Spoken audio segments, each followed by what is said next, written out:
Hi everyone, Bernard here. I hope you're all well. Welcome to my film and TV channel. We have a movie review today, and there's plenty of these little, if you like, features coming out. I'm recording this in October, so with Halloween coming out, obviously we get a few little witchy supernatural things, don't we? Well, this one's actually been done before. This one was done back in 1990. We've got a new version of it. And today we're going to look at a dark fantasy comedy by Robert Zemeckis, who's directed this.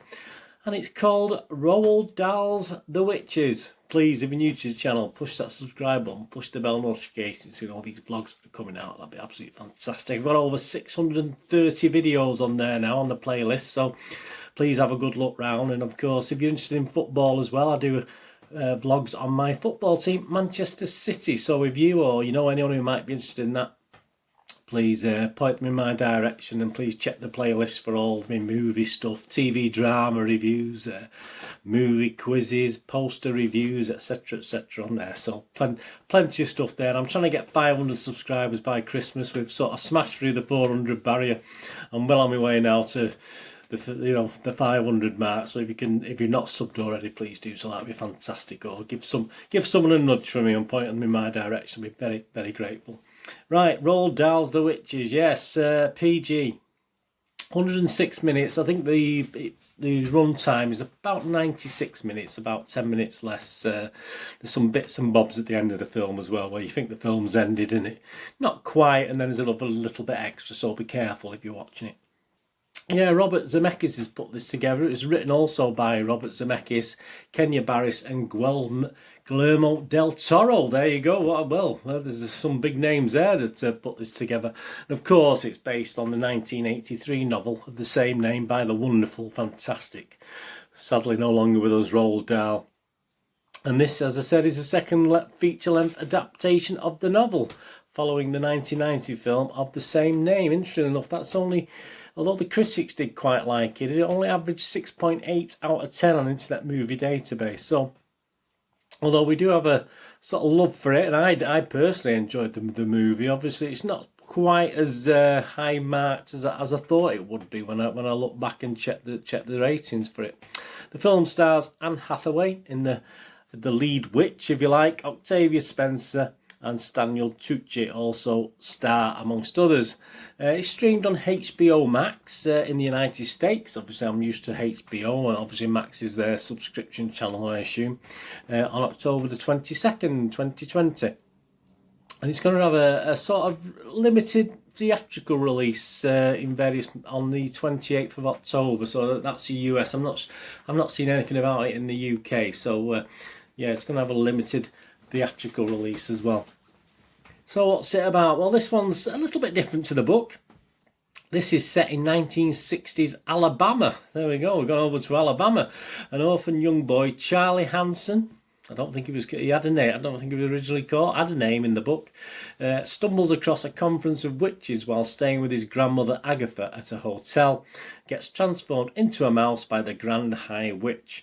When he discovers her plan to turn all children into vermin, he and Agatha, with the help of two other children turned into mice, must foil the witch's scheme and destroy the Grand High Witch. And possibly all the witches, who knows. Yeah, I mean, despite the switch to Alabama and the main characters now being Afro-American, this is described by Zemeckis himself as being closer to the original novel. Interesting. Than the 1990 adaptation directed by Nicholas Roeg. Kenya Barris co-wrote the film as well. Jennifer Lopez, amongst many females, was briefly set to play the Grand High Witch. I think Jennifer Lopez sort of went into it a bit further than some of the other named female actors that sort of went up for this. But of course the part went to Anne Hathaway instead.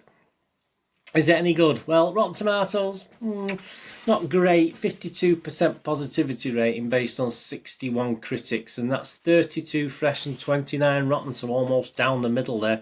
And it's only getting an average rating of 5.52 out of 10, so just over half. The website's consensus reads, "The Witches misses a few spells, but Anne Hathaway's game performance might be enough to bewitch fans of the Roald Dahl tale. Metacritic's, yep, them scores, what did they think? Well, only 46 out of 100, so again, not even halfway this time. And it scores anywhere between 3.3 out of 10 and 7.5 out of 10. Entertainment Weekly's Leah Greenblatt only gave it 5 out of 10 and wrote, "This Witches, alas, has the misfortune of doubling down on all the late writer's eccentricities while somehow finding only a fraction of his magic." Yeah, I sort of echo that sentiment. Empire's Nick DeSemelin gave it 6 out of 10, a little bit better. A supernatural effects-laden yarn like this is right in Robert Zemeckis' wheelhouse, which makes it a little disheartening that it's merely good, rather than great. Dahl's story still sings, but like a potion missing an eye of the newt, this new take is slightly undercooked. Very good, Nick. I'm impressed. And the film stages Jordan Raup. He was one of the ones who did really like it. 7.5 out of 10 he gave it, and he said, "With a grand score by Alan Silvestri that kicks up at every possible turn, an extravagantly over-the-top Hathaway performance, this update on The Witches is a family-friendly Halloween treat that still boasts Zemeckis' brand of the bizarre and clear-eyed vision that seems all the more rare in today's Hollywood." So there, that was glowing reports there. Metacritic users, the people who log on to Metacritic to look at these reviews and put their own thoughts, scoring 3 out of 10. Just 3 out of 10, but that's only 11. That's only 11 people have actually logged on, so or left a score anyway. I'm sure many more logged on. And here we go, Internet Movie Database. This is what we all look at, isn't it? This is Joe Public. This is you and me. There's been almost 1,000 reviews left in the space of 24 hours since I actually started looking at this. And as I'm recording this, it's 1,132 scores and reviews have been left, and it's getting an average of 5.2 out of 10, so not fantastic. Again, more in line, again, perhaps with the Metacritic score rather than the Rotten Tomatoes, which wasn't that high in the first place, was it? Just slightly higher. The positives, some of the comments left on Internet Movie Database, not as good as a 1990 movie, but I still enjoyed it. Worth watching and still fun. A beautiful adaptation. It's not terrible, but neither is it great. It's just a cute little movie to watch with your kids. To be honest, I was only interested because of Octavia and Anne. Hathaway does a hilarious accent, and I don't mean that in a bad way. I didn't think it was that hilarious. It suits the character perfectly. No, very weak. I wasn't overly impressed with the overacting of Anne Hathaway, but I do like Anne Hathaway normally. The negatives, some negatives. Disaster, someone wrote. The potential was there, but it never came through. Yeah, I mean, again, I sort of echo a little bit of that as well. Someone else said the remake has no storyline, no emotional connections to the characters. Not far out. Nothing compared to the original, and yes, you should be comparing. Well, not necessarily. This is a new generation. There's nothing to say that kids going to watch this have actually seen the original, or, you know, obviously if I was a father and a granddad who obviously was actively with the children and showing them films, it's the sort of thing I would have shown them the original Witches, but that's not necessarily so. They go on to say, the only good actress in this film is Anne Hathaway, who did all right. The director should be ashamed. What a waste of money and talent. I'm going to have some cress soup and enjoy the rest of my night watching the original version. More talent in just the pinky of that movie. I don't think the cress soup's sending them doolally there. And the last one we're going to look at, this whole movie is a mess. The cast all seem very disinterested in their roles. The plot is shot-by-shot remake of the original, and overall I don't feel like there is any spirit or enthusiasm in this project at all. Don't recommend it at all. There's a lot of at-alls in this one. Skip it and watch the original, more engaging version of the film. And there was one little mixed review which I thought was alright. The original remains supreme. I do like it. Same storyline, which was expected. Hathaway was solid. But so there you go. So a lot of criticisms, and as I say, the scores are reflecting that, aren't they? It's certainly not as quirky. It's certainly not as clever as the original. But this is perhaps of its time, isn't it? A bit more slapsticky, a bit more actiony this than the original. The original was quite clever and dark as well, quite a lot darker, I thought, the original. I'm sure this will appeal to the kids of today. for what it is. I mean, halfway is very good. Effects are okay. The special effects are okay, but in a gimmicky sort of clean way. I said there's no real atmosphere to this film, like I think there was to the first one. Roald Dahl didn't like the 1990 movie, and as I said, it only got 6.8, so it wasn't exactly you know, high ratings all around, but he didn't like it, and obviously this is described by Zemeckis as being close to the original. So, well, will this appeal to Mr. Dahl?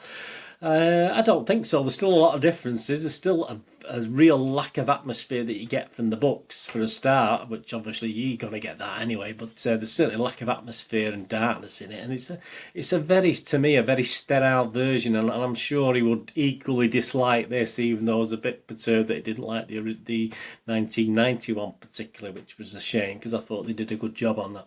But I've never read the book, so I can't really compare with that. As we can see, the scores are not great.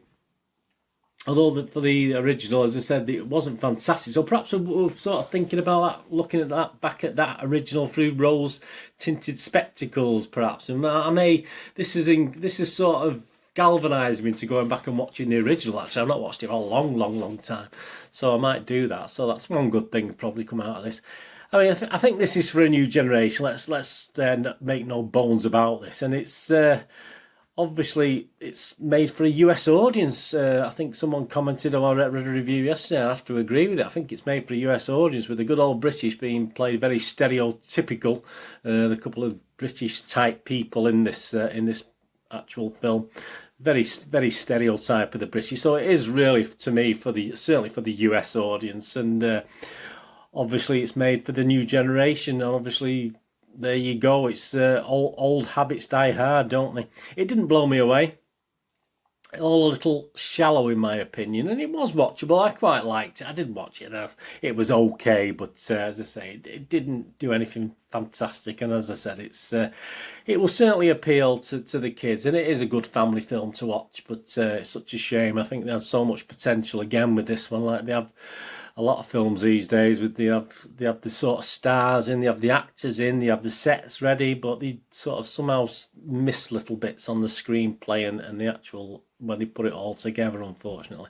But I'm going to give it my basic watchable rating, which I'm going to give it a Bernard's MGM rating of 6 out of 10, which is my basic watchable rating. The poster, yeah, I mean, I've got one that I've seen a couple actually. There's another one that's a bit busier than that one.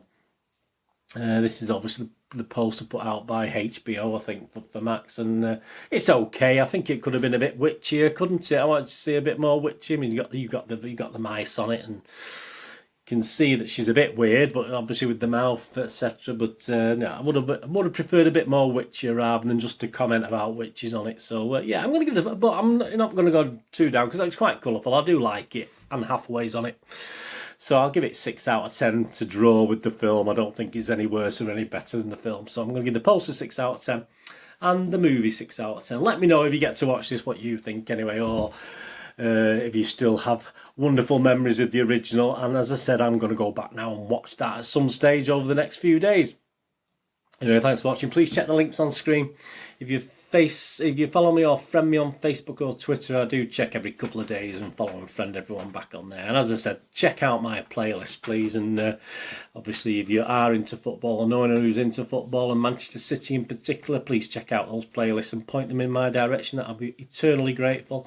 My little day job, I used to have a video shop in the 90s and 2000s. So if you can get along to moviegamenostalgia.com for old rare DVDs, movie posters from that era, the 90s to 2000s, some board games on there as well. Absolutely fantastic. Anyway, thanks for watching. If you're going to do the rest of the day, have a great one. Look after yourselves, look after your friends, look after your family. More importantly, let's all look after each other. Until we meet again, as Bird is saying, please stay safe, everyone. Bye-bye for now.